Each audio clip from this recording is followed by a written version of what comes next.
my name is Su Robotti, and I'm the founder of MedShadow. And today I'm with Jonathan Block. I'm the content manager here at MedShadow. I recently was appointed to the FDA's Advisory Committee on Drug Safety and Risk Management, and Jonathan is full of questions about it. Absolutely. First of all, to start off, what was the purpose of your first meeting with the committee that you just were at in Washington, D.C.? Sure. The drug in front of the committee was Opana, and that is a hydromorphone drug used for pain management. It was two committees actually sat together, the Drug Safety and Risk Management, which is the one I'm on, and also the ANALGESICS Committee, which is the Committee on Pain Management.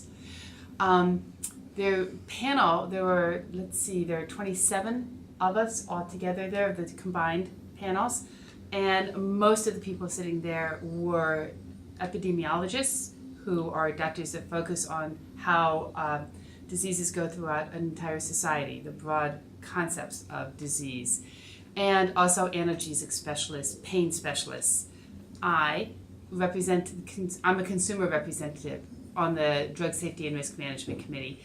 So my responsibility is to bring the consumer's point of view to the table. Great. Now, our audience may not be aware that Opana is an opioid type painkiller, which has its own set of issues. More specifically, what was the purpose of this meeting in terms of what about Opana was under debate? Well, Opana was reformulated about 5 years ago, to add a new coating on it that would make it much more difficult to crush, or to crush to snort it or crush to inject it, in an attempt to make it abuse deterrent, or AD. So initially they thought that by putting this coating on it, they would be able to add, they're called Opana ER, that's extended release, and add AD to it for abuse deterrent. But the post-marketing studies of how the drug was accepted into society, how it was used by doctors and by patients, showed that it wasn't actually abuse deterrent, but it shifted the style of abuse, the type of abuse for the drug. Could you explain how it shifted? Sure. The abuse method of choice with Opana, both before its extended release and after, but before it had this coating on it, was to crush it and to either chew it and swallow it, or to crush it and snort it, or abuse it nasally, as they would say. After this hard coating went on it, it became very difficult to crush, impossible to chew and crush it. And when it did crush, it it turned into a gel-like substance, which made it theoretically more difficult to ingest. Unfortunately, what happened was it did deter snorting of Opana, but addicts quickly shifted over to working with the gel, watering it into a more liquidy substance, and shooting it intravenously. Wow, that sounds very dangerous. Were there any additional problems besides you're still addicting a drug, but now you're shooting it up your arm? What sort of additional problems cropped up? What they did find was that Opana, and again, this I should say that the entire hearing is available on the FDA website to watch and listen to the actual expert testimony and the doctor's comments on it. So my comments here are really what my impressions, my recollections, and my understanding was. I'm not a medical expert, but so having sat on this committee, I think I can say with clarity that the difference between snorting a drug and injecting a drug is the needle stick into the skin.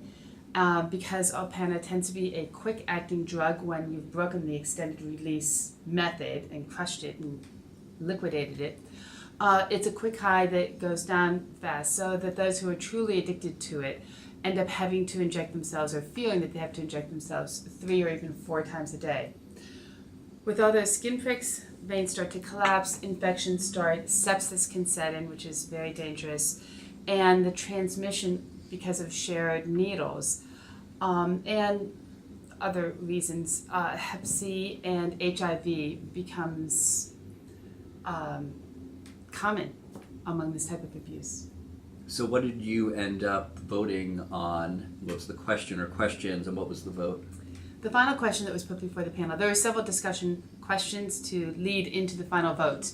And the final vote was the question, does the risk of Opana ER still outweigh the benefits? Obviously, when it was first approved, the decision was yes, the benefits outweighed the risks. But I voted at this point, it doesn't.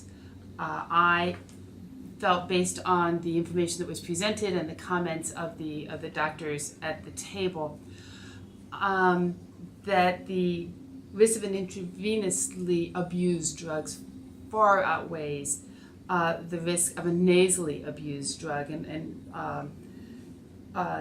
what one hopes when you have an addict in the family, one hopes to keep the addict alive until some level of rehab or program can reach out to that addict and bring them back to a healthful lifestyle. With nasal drug abuse, that's only going to hurt your own sinus cavity. With an intravenous drug, you get into sepsis and HIV and Hep C, which just makes recovery so much more difficult. So what happens at this point now that your committee and it was a joint committee, now that this has happened, what happens to Opana ER? Does it get removed from the market? Does the labeling have to be changed? Is there some change to the labeling that the manufacturer wanted that now it won't get? What happens now with that drug? Right. Well, you have to credit the FDA for bringing Opana back to the table to discuss not just the AD labeling, which was not something that was ever really going to happen in this case based on the studies done. But the FDA wanted them back to discuss really how can we move this profile from high risk to less risk.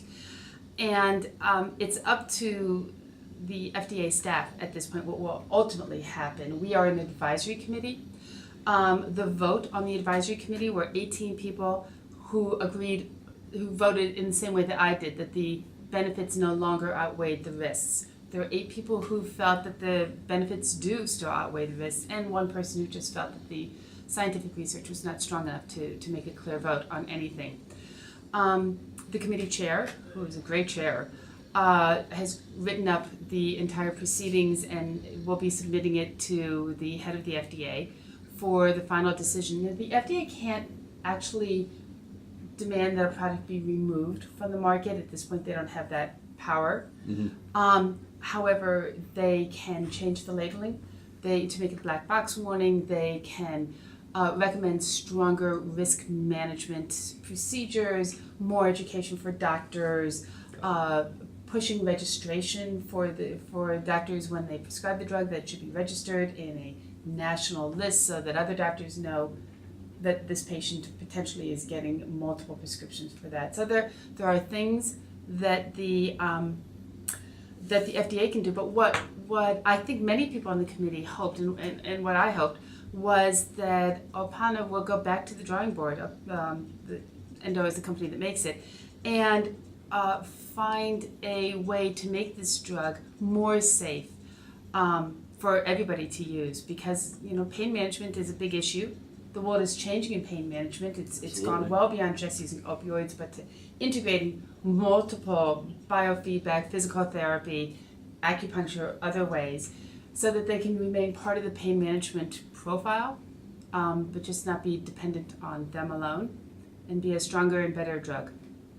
Great, Sue. That was, at least to me, a very interesting description and accounts of your meeting. Thank you so much for sharing it with me and, of course, with our MedShadow audience. I did write a blog on this experience. If you'd like to look at it, it's at our website, www.medshadow.org. Great. Thanks very much. Thank you.